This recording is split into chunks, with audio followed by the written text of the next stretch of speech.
Here's a question worth sitting with before we get started today. If the people deciding your future only see you once a month in a meeting, on a call, across a conference table in a city they flew in from, what do they actually know about you? They know what you delivered last quarter. They know your name on the org chart, and they know the impression you made the last time you were in the same room together. And if that impression was strong, if your thinking was sharp, your presence was clear, your contribution was visible and memorable, then the distance worked in your favor. The impression travels. It stays in the room after you leave. But if your best work is happening quietly, behind the scenes, in the execution layer that never makes it into the conversations where decisions get made, then distance is working against you. Every mile between you and the people who matter is a mile your value has to travel without your help. This is the challenge my client Angela faced in the final stretch of our coaching engagement. She had done everything right. 14 months of deliberate preparation, the AI framework from session 1, the choosing versus chasing shift from session 2, the talent architecture from session 3. She had built something real, a strategic identity, a high-performing team, a body of work that demonstrated her readiness for the general counsel role. And the people making the decisions about her future were in 3 different cities. They saw her in quarterly leadership meetings. They received her strategic briefs. They had heard her name in rooms she had never entered, but they had never watched her lead on a Tuesday morning. They had never seen her navigate a difficult conversation with her team in real time. They had never observed 100 small moments of judgment and presence and authority that accumulated day by day into the leader she had become. Visibility across distance is a skill, and like every skill we've talked about this month, it can be built deliberately, practiced consistently, and measured by its impact on the people who matter to your future. Today is session 4, Angela's final chapter, and the question she brought to our last session together is one I want to ask you directly. Are the people deciding your future seeing the leader you've become, or the version of you that existed before you did the work? I'm Christina Holloway. For over 25 years, I've coached senior leaders at organizations like Google, GE, and Spotify to architect their authority and navigate the high-stakes politics of the Fortune 500. On this channel, I show you how to recognize the power plays hiding in plain sight and how to communicate with a presence that demands a seat at the table. And what I've learned is this: the leaders who advance in distributed and hybrid environments are the ones who solve for visibility before visibility becomes a problem. They understand that presence travels through their writing, their relationships, their reputation, and the quality of their thinking in every room they enter. Building that kind of presence is a deliberate practice, and it starts exactly with knowing what you want people to see. That's what we're doing today. If you're just joining us for the first time, welcome. This month, I've been taking you inside a real coaching engagement. 18 months, 1 client, 4 sessions. Her name is Angela. She's an assistant general counsel who spent 14 months building herself into the obvious choice for the general counsel role at her firm. Session 1 was about using AI to protect her executive presence while clearing the cognitive load of her current role. Session 2 was about shifting from chasing results to choosing them, building her career with intention rather than accumulation. Session 3 was about moving from managing her team to developing it and what it meant to lead people toward their best rather than simply directing their work. Today is session 4, the final session, and the one where everything Angela built had to become visible to the people deciding her future. Across distance, across time zones, across the gap between who she had been and who she had become. This is where it all came together. All right, so let's get started. In Angela's final months as interim GC, something shifted in how she thought about her work. The preparation was done. The capabilities were built. The team was developing. The strategic briefs were landing in the right inboxes. By every internal measure, Angela could see her own readiness clearly. But The people making the succession decision were in Boston, in Chicago, in a boardroom in New York that Angela entered 4 times a year. And she came to our session one afternoon with this question: Christina, I know who I've become. How do I make sure they know it too? That question is at the heart of every leadership transition in a distributed environment. And it has a specific answer that most professionals never fully develop because they assume visibility will take care of itself if the work is strong enough. It does take care of itself. In an office where you walk past the CFO on the way to the coffee machine, where your skip level sees you handle a difficult situation in real time, where the board chair watches you present and then watches you respond to a question you weren't expecting and makes a mental note about how you handled the pressure. In a distributed environment, those moments happen far less frequently. And the gap they leave, the space between your actual leadership and what the decision makers can observe, is a gap that requires deliberate architecture to close. This is where the fixer trap becomes most dangerous for senior professionals navigating hybrid and distributed environments. A fixer's value lives in execution, in the doing, in the result that appears as if by magic without anyone fully seeing the intelligence and judgment that produced it. And execution, however excellent, travels poorly across distance. It arrives as an output. The thinking behind it stays invisible. The problem solver's value lives somewhere different. It lives in the options that they surface, the questions they ask, the perspective they bring to a room before a decision gets made rather than after. And that kind of value, thinking made visible, judgment made explicit, perspective made portable, travels extraordinarily well across distance. It shows up in a well-crafted memo, in a follow-up email that frames a conversation, in a question asked in a quarterly meeting that makes 3 senior leaders write something down.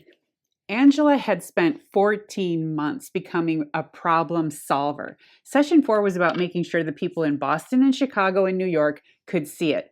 And I call this the visibility architecture. And it has 3 dimensions that together answer the question Angela asked me that afternoon. So the first is about how you shift the way people understand your value. And the second is about how you lead people through change when you can only influence them from a distance. And the third is about how you build the network that carries your reputation into rooms you will never physically enter. Each one is a skill. Each one is learnable. Each one is most valuable precisely when the people who matter are furthest away. Angela and I worked through 3 practices in her final months. Each one addressed a different dimension of the distance problem. Together, they built what I call the visibility architecture, the deliberate, consistent infrastructure that ensures your leadership is felt by the people who matter most, regardless of how many miles separate you from them. The first dimension is influence, shifting how people understand your value. In a distributed environment, influence requires a different set of tools than it does in person. You can read a room when you're in it. You can adjust in real time. You can feel when a conversation is shifting and respond to it instinctively. Across distance, those signals disappear. What remains is the quality of your thinking and whether that thinking reaches the right people in a form they can engage with. Angela had been building this through her strategic brief habit since session 1. By the time we reached session 4, she had 14 months of documented thinking, memos, follow-ups, perspective pieces, all carrying her name and her point of view into inboxes across 3 cities.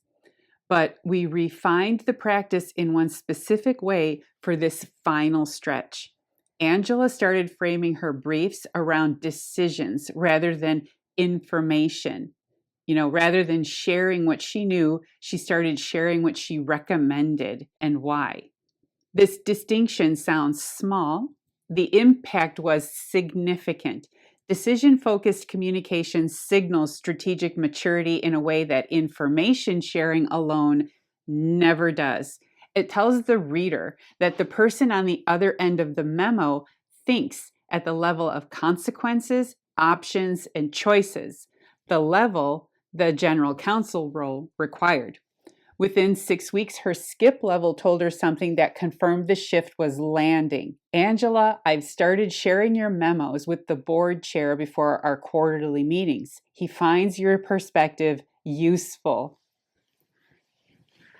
Her thinking was in the rooms she had never entered. That is influence across distance, working exactly how it should. The second dimension is leading change, moving people who can only see the results. Angela's transition from peer to leader had been a change management challenge from the beginning, but the distributed nature of her leadership team made it more complex.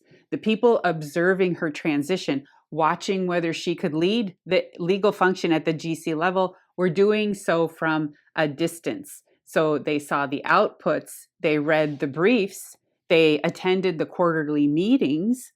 They did not see the daily leadership Angela was practicing with her team. So she made the daily leadership visible. She sent a brief monthly update to her skip level, 2 paragraphs, never more, that captured one specific leadership decision she had made that month, the options she had considered, and the outcome she was tracking.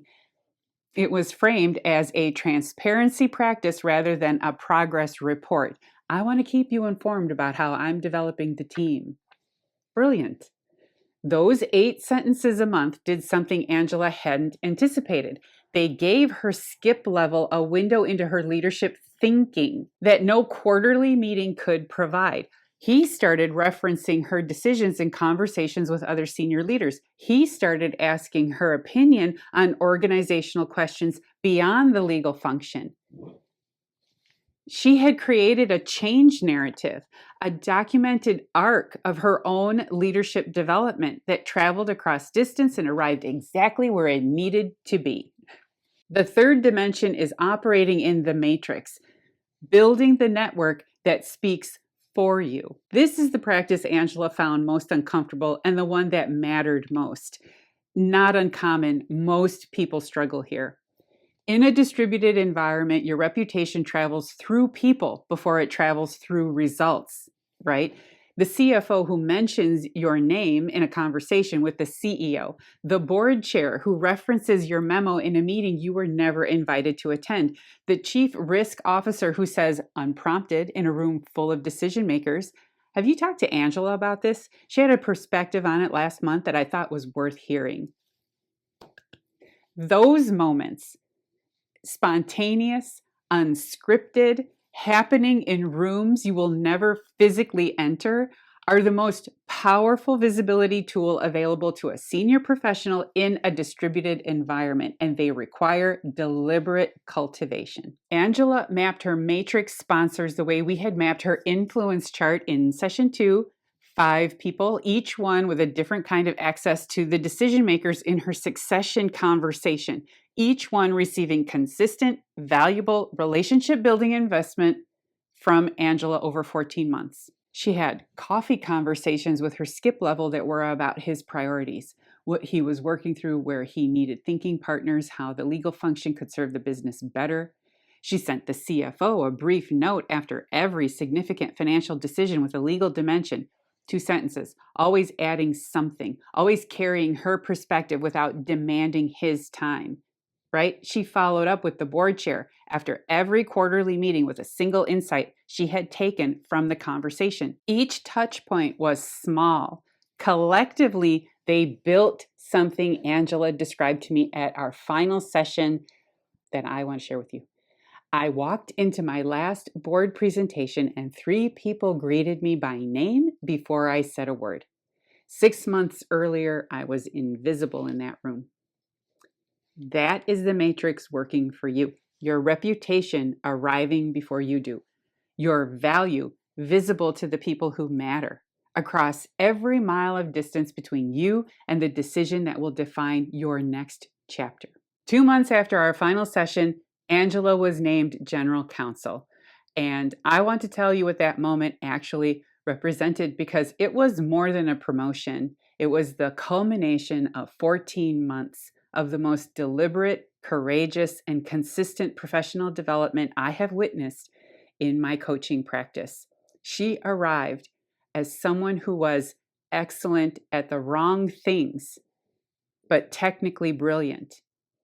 Strategically invisible, a fixer in an environment that needed a problem solver, a doer in a role that required a leader, a high performer whose best thinking was happening in conversations that never got documented, attributed, or seen by the people who mattered most. And she left 14 months later as something completely different.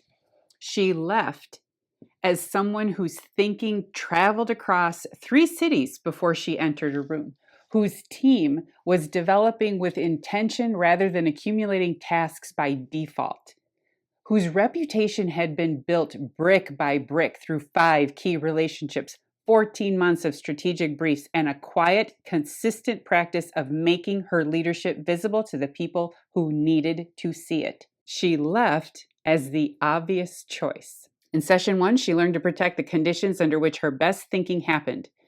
In session 2, she learned to choose her development deliberately rather than to chase validation through output. In session 3, she learned to measure her leadership by the growth of the people around her. And in session 4, she learned to close the gap between the leader she had become and the leader the decision makers could see. 4 sessions, 4 shifts, 1 development arc. And 1 year later, Angela is working hard. She is challenging herself every day. She's leading a team that's developing in ways she is genuinely proud of, including Priya, who recently asked Angela for guidance on preparing for her own next level. That conversation, Angela sitting across from Priya and saying, "Let me tell you what I wish someone had told me earlier," is the moment I think about when someone asks me, "Why do I do this work?" Because that's what a 14-month coaching engagement actually produces, a leader who knows how to develop the next one. That is the return on investment of building yourself deliberately. I want to leave you with something before we close. Angela's story is real. The challenges were real, the work was real, and the outcome was real. But what I want you to take from this month, from all 4 sessions, is something bigger than one person's promotion. Every element of Angela's arc is available to you. The AI framework from session 1, the choosing versus chasing shift from session 2, the talent architecture from session 3, the visibility architecture from today. These are tools. They work. And they work because they address the specific nameable gaps that hold capable professionals back from the roles they have already earned the right to pursue. Angela's 14 months were structured, deliberate, supported by a team of people, her supervisor, her skip level, her HR leader, and me, who were all committed to the same outcome. That kind of coordinated investment is what real advancement looks like at the highest levels. And it starts with one decision. The same decision Angela made when she walked into our first session and said, "I feel like I'm already doing everything I can. What am I missing?" The decision to find out. If something in this series landed for you, if you recognized yourself in Angela's story or saw the gap between where you are and where you're capable of going, I want to hear about it in the comments below. Tell me which session resonated most, because your experience matters here. And more often than you might think, naming it out loud is the first step toward building it deliberately. May is coming, and we're going deeper. New patterns, new case studies, new tools for building the kind of career that reflects everything you're actually capable of. Make sure you're subscribed so you don't miss it. My free communication toolkit is linked in the description below. It includes the frameworks we've referenced throughout this series, so you can start applying them before your next high-stakes conversation. I'm Christina Holloway. Thank you for watching this series. Thank you for staying with Angela's story all the way to the end, and I'll see you in the next video. Bye.